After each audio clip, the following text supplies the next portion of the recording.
இருந்து அனைத்து வரைக்கும் நான் என் நாவினால் பாவம் செய்யாதபடிக்கு என் வழியை காத்து துன்மார்க்கன் எனக்கு முன்பாக இருக்கும் மட்டும் என் வாயை கடிகாலத்தால் அடைத்து வைப்பேன் என்றேன் என்றால் நான் மௌனமாகி ஊமையனாயிருந்தேன் நலமானதையும் பேசாமல் அமர்ந்திருந்தேன். ஆனாலும் என் துக்கம் அதிகரித்தது, என் இருதயங்கள் அனல் கொண்டது. நான் தானி கையில் அக்கினி போன்றது.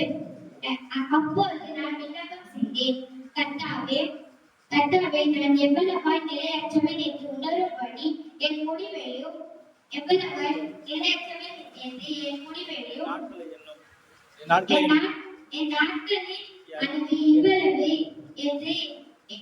நாட்களின் அளவு இவ்வளவு என்பதையும் எனக்கு தெரியும். இதோ என் நாட்களை